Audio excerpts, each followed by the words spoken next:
You're a superhero.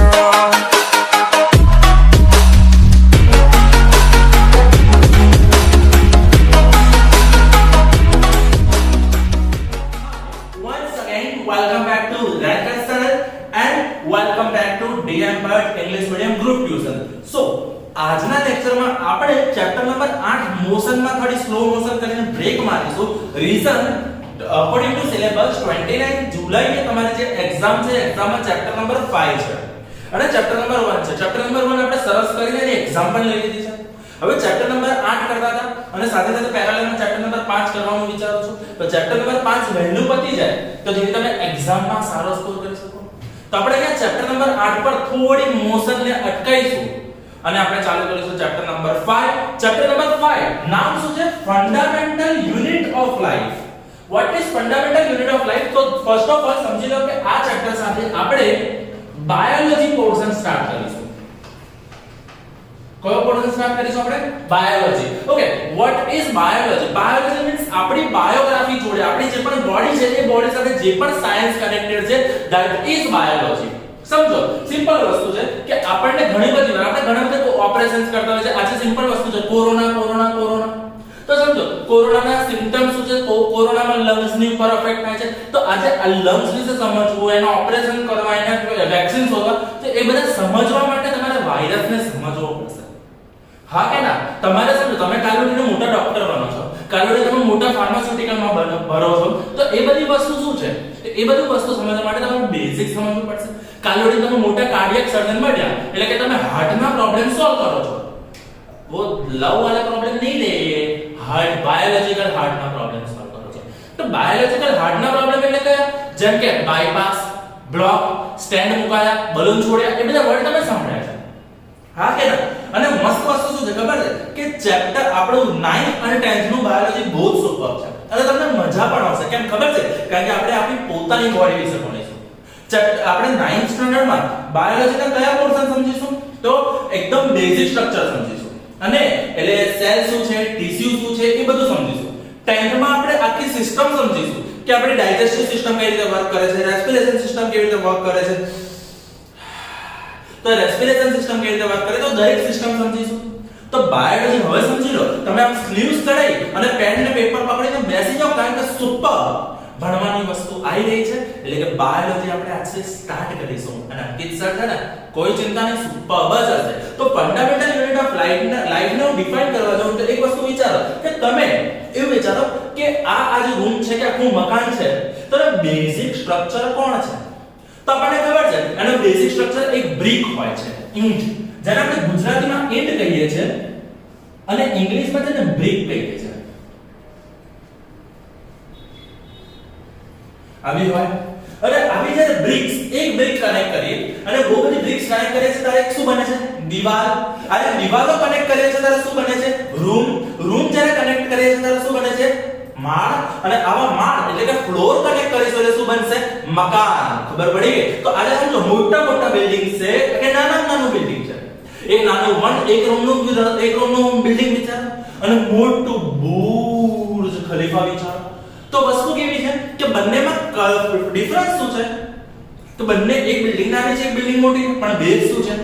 એક brick. શરૂઆત કરી એક બ્રિક થી. હા કે ના? કે એક ઈંટથી આખી બિલ્ડિંગો બને છે. એવી રીતે આપણી બોડીનો બ્રિક એટલે આપણી બોડીનો બેઝ કોણ છે?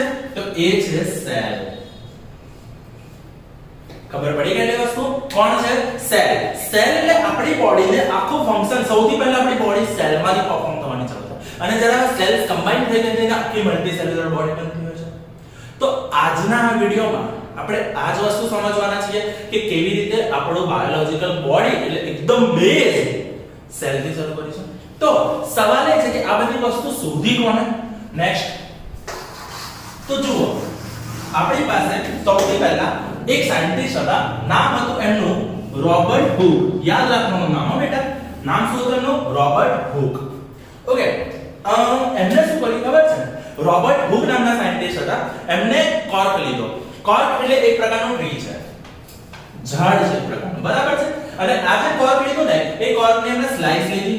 સ્લાઇસ એટલે તમને ખબર છે એકદમ નાની સ્લાઇસ લીધી. ઓકે, અને એમને શું કર્યું? એમને એ કોર્કને જોયું આ કોર્ક છે પણ આ કોર્ક ઝૂમ કરેલું છે. તો જો while examining a thin slice of cork, cork એટલે એક પ્રકારનું ઝાડ, એક પ્રકારનું થડ જેની એકદમ નાની સ્લાઇસ લીધી છે, Robert Hooke saw that the cork resembled the structure of honeycomb consisting of many little compartments. એટલે જ્યારે રોબર્ટ હુક નામના સાયન્ટિસ્ટે એકદમ આ વસ્તુને જોઈ, કોર્કને સ્લાઇસને જોઈને, તો એની અંદર તમે અહીંયા જોઈ શકો છો એકદમ નાના હનીકોમ્બ જેવા કમ્પાર્ટમેન્ટ દેખાય છે. તમને એવું લાગે છે હનીકોમ્બ છે? આમ તમે જુઓ તો એવું લાગે કે આ મધપૂડો છે. મધપૂડો કહેતા હોઈએ છે જેને આપણે ગુજરાતીમાં હનીકોમ્બ કહીએ છીએ, જેને આપણે ઇંગ્લિશમાં, પણ બેઝિકલી સ્ટ્રક્ચર તો એવું છે ને. અગર આને વધારે ઝૂમ કરું તો વધારે ઝૂમ કરતા આપણને સ્ટ્રક્ચર આ રીતે મળે છે. જુઓ હનીકોમ્બ સ્ટ્રક્ચર આવું હોય ને.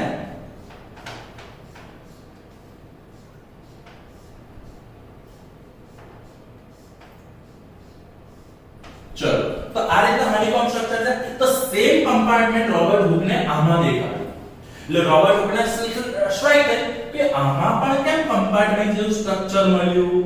દેખાય છે મને નાના બ્લેક ડોટ્સ છે, એક કમ્પાર્ટમેન્ટ છે. So cork is a substance. cork શું છે? cork is a substance which comes from the bark of a tree. તો એનું bark હોય, આપણને ખબર છે કે ઝાડ છે, તો ઝાડના barkની સ્લાઇસ લઈએ ને તો એને નાનો કમ્પાર્ટમેન્ટ cork કહેવાય. અને cork ને જ્યારે એને ઝૂમ કરીને જોયું તો એમાં શું મળ્યું? એને કમ્પાર્ટમેન્ટ મળ્યા. શું મળ્યા? કમ્પાર્ટમેન્ટ. બોલો આટલું ડન થઈ ગયું? કરો નેક્સ્ટ. ચલો તો આ કાકા જે તમને દેખાય છે ને એ કાકા રોબર્ટ હુક છે. જોઈ લો, ખબર પડી આ રોબર્ટ હુક છે. તો રોબર્ટ હુક માટે સમજી લો કે this was in the year of 1665 year માં when Hooke made this science observation through a self-designed microscope. Actually in year 1665 there is no chances of any microscope were invented. એક વસ્તુ clear સમજી લો કે એટલા જૂના જમાનામાં તમે એક વસ્તુ ક્લિયરલી છે કે એ વખતે મેગ્નીફાઇંગ ગ્લાસ પણ કોઈની પાસે નહોતા. ના તો એ વખતે એટલા heavy power high power electron beam microscope કે આ બધી વસ્તુ શોધાઈ જ નહોતી. તો એ વખતે રોબર્ટ હુકે શું કર્યું? તો પોતાનું સેલ્ફ ડિઝાઇન માઇક્રોસ્કોપ જોયું અને એ માઇક્રોસ્કોપ થી શું કર્યું? માઇક્રો વર્લ્ડને ઝૂમ કરીને જોયું. બરાબર છે? સમજી લો. તો Robert Hooke called these boxes as cells. શું કીધું? રોબર્ટ હુકે એ બોક્સીસ ને શું કીધું? એને સેલ. શું નામ આપ્યું? સેલ. એટલે આ કાકાએ એવું કહી દીધું આ બોક્સીસ શું છે? સેલ્સ. બોલો done. Cell is Latin word for little room. જેમ કે આપણે કહેતા જેલમાં નાખે તો જેલ, જેને આપણે ગુજરાતીમાં જેલ કહેતા હોય છે, ઇંગ્લિશમાં એને સેલ કહેતા હોય છે. Cell compartment. ઓકે, સમજી લો. This may seem to be very small and insignificant incident but it is very important in the history of science. હા 100%. એમને પોતાનું એક માઇક્રોસ્કોપ બનાવ્યું, એની અંદર ઝૂમ કરીને જોયું, તમે એક સેલ નામનો સ્ટ્રક્ચર ડિફાઇન કર્યો. આ એક તમને નાની ઇવેન્ટ લાગે છે પણ આ ઇવેન્ટ ખરેખર નાની નથી. આ બાયોલોજી કે માઇક્રોસ્કોપિક વર્લ્ડ કે સાયન્સ વર્લ્ડમાં સૌથી મોટી ઇવેન્ટ હતી કે સેલ નામની વસ્તુ ડિફાઇન કરી. અને સેલ નામની વસ્તુ ડિફાઇન થઈ એટલે અલગ સાયન્ટિસ્ટ શું કરશે? અલગ પ્રકારના એક્સપેરિમેન્ટ કરી નવી વસ્તુ શોધશે. અને એ વસ્તુને તમે એટલું વિચારો કે એક્સટેન્ડ કરીને આજે ટેકનોલોજીની મદદથી આપણે કોરોનાની વેક્સિન શોધી શકીશું.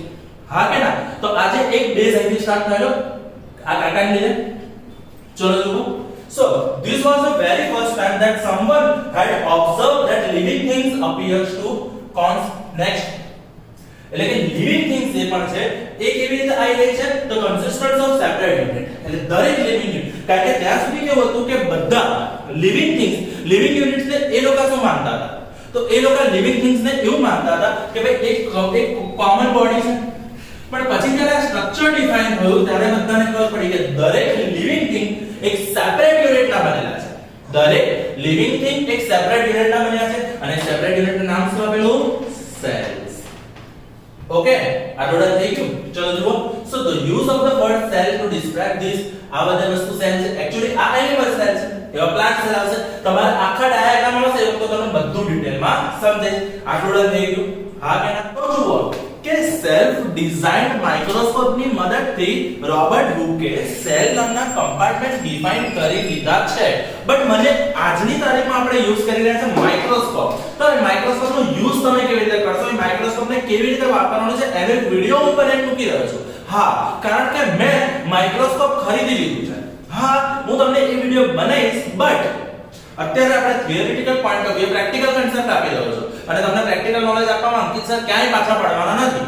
પણ અત્યારે આપણે જોવા જઈએ તો થિયરિટિકલ પોઈન્ટ ઓફ વ્યૂ માઇક્રોસ્કોપની કેવી રીતે વર્ક કરે છે સમજવાનું છે. તો સૌથી પહેલા હું આનો ડાયાગ્રામનો પણ એક વિડિયો બનાવી મોકલી રહ્યો છું.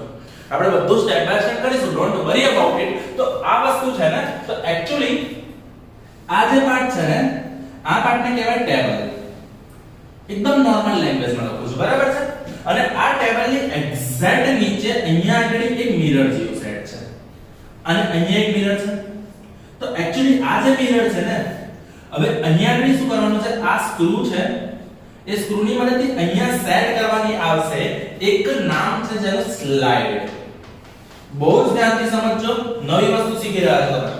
સૌથી પહેલા જ્યારે તમારે કોઈ પણ વસ્તુને માઇક્રોસ્કોપની અંદર જોવું છે ને, ત્યારે તમે એના માટે બનાવી રહ્યા છો એને સ્લાઇડ. શું બનાવશો બેટા? સ્લાઇડ. સ્લાઇડ એટલે કેવું હોય છે કે કાચની આટલી પટ્ટી હોય છે. એ કાચની આટલી જે નાની સ્ટ્રીપ છે ને, એ સ્ટ્રીપ એક્ચ્યુઅલી સ્લાઇડ છે, બરાબર છે.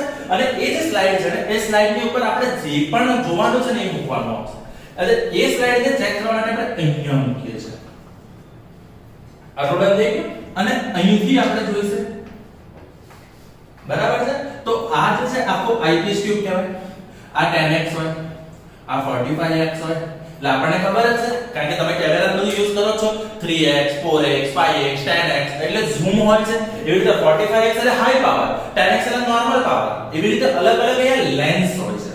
આ લેન્સ છે, બરાબર છે. અને આ એનું ખાલી સ્ટ્રક્ચર છે. હવે થાય છે કે એક્ચ્યુઅલી આ મિરરની ઉપર લાઇટ રે આવશે અને લાઇટ રે રિફ્લેક્ટ થઈને અહીંયા આગળ આવશે. હવે અહીંયા જે પણ સ્લાઇડની ઉપર જે પણ સબસ્ટન્સ મૂક્યો હશે એનો આપણને 45x એટલે ઝૂમ કરીને આપણે જોઈ શકીશું. એક સિમ્પલ કન્સેપ્ટ છે માઇક્રોસ્કોપનો, બરાબર. માઇક્રોસ્કોપ કેવી રીતે પરફેક્ટલી કામ કરે છે 10th માં ફિઝિક્સમાં ચેપ્ટર નંબર 10 માં લાઇટ રિફ્લેક્શન અને રિફ્રેક્શનમાં સમજાઈશ. પણ અત્યારે જસ્ટ એટલો કન્સેપ્ટ સમજી લો કે લાઇટ આવશે, લાઇટના કારણે આપણને જે પણ સબસ્ટન્સ અંદર મૂક્યો છે એને ઝૂમ કરીને આપણે જોઈ શકીએ છીએ. ઓકે, તો સમજો.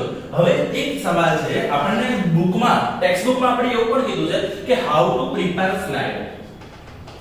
હાઉ ટુ પ્રિપેર સ્લાઇડ અથવા ઓનિયન સ્લાઇડ. તો અગર ચલો એવું સમજી લો કે આ જ ક્વેશ્ચન છે, આ જે થિયરી છે ને, આ થિયરી આખી how to prepare onion slide અથવા હાઉ ટુ યુઝ માઇક્રોસ્કોપ. તો હું તમને જે સ્ટેપ્સ સમજતા જાઉં. તમારે સૌથી પહેલા take a small piece of onion bulb. Onion, ડુંગળી, કાંદા જેને આપણે કહેતા હોય છે, બરાબર છે. તો એ ડુંગળીની એક નાની છાલ લેજો. હવે એ જે છાલ લો છો ને, તમને ખબર છે કે ડુંગળી આ રીતની હોય છે, બરાબર છે. તો ડુંગળીની ઉપર આપણે બહુ બધા લેયર્સ હોય છે, તો કોઈ પણ એક લેયર લઈ લો. આટલું ખબર પડી ગઈ. આપણે ડુંગળીની એક લેયર કાઢી લો ઉપરથી. આપણે ડુંગળી સમજો, છોડું કાઢી નાખો, પછી એક લેયર કરી તોડી લો. આટલું ક્લિયર? ચલો જુઓ. With the help of pair of forceps, we can peel off the skin, which is called as epidermis. જેવું છે સ્ટાર્ટ આપણે ચેપ્ટર 6 માં સમજીશું what is epidermis. From the concave slide inner layer of the onion. હવે onion છે ને, તો onion આ રીતે છે, સમજો, બરાબર છે. ઓનિયન નું એક લેયર ઉખાડ્યું છે. હવે ઓનિયન નું આપણે જે લેયર ઉખાડ્યું છે ને, એ લેયર ની અંદર આ અંદરની સાઈડ છે ને કોન્કેવ સાઈડ કહેવાય. આ જે બહારની સાઈડ છે ને કોન્વેક્સ સાઈડ કહેવાય. આપણે શું કરીશું, અંદરની બાજુથી એક પાતળી સ્કિન જેવું, એકદમ સ્કિની, એકદમ પાતળી એક વ્હાઇટ કલરની લેયર ફોર્સેપ્સ એટલે ચીપિયાની મદદથી ઉખાડીશું. તમે વિડિયોમાં જોઈ શકો છો. તો આપણે શું કરીએ, એક ચીપિયો લઈએ છીએ, એ ચીપિયાની મદદથી એક પાતળી ઓનિયનની સ્લાઇડ આપણે ઉખાડીશું. આટલું ક્લિયર થઈ ગયું, બરાબર છે. એટલે એ શું થઈ ગયું, આપણી ઇનર સ્લાઇડ માટે કોન્કેવ સ્લાઇડ માટે આપણે શું કર્યું, એક નાની સ્કિન લઈ લીધી છે. બોલો આટલી વસ્તુ. આગળ જુઓ. This layer can be put immediately in the watch glass containing water. એટલે હવે શું છે, એક વોચ ગ્લાસ છે. વોચ ગ્લાસ એટલે સમજો તો કાચની નાની રકાબી. કાચની નાની રકાબી, બરાબર છે. તો એ રકાબીની અંદર આપણે પાણી ભરી અને એ વોચ ગ્લાસ અંદર પાણી ભરીને એની અંદર જે ઉપરની સ્કિન ઉખાડીએ છે, એટલે સ્કિન ધીરે ધીરે ઉખડી ગઈ. જુઓ, આ સ્કિન ધીરે ધીરે ઉખડી ગઈ અને સ્કિન ઉખાડીને આપણે સ્કિન ખાલી એકદમ પાતળી એક લેયર ઉખાડીને એના અંદર પાણીમાં મૂકી દો, વોચ ગ્લાસમાં મૂકી દો. બોલો આટલું ડન થઈ ગયું બેટા.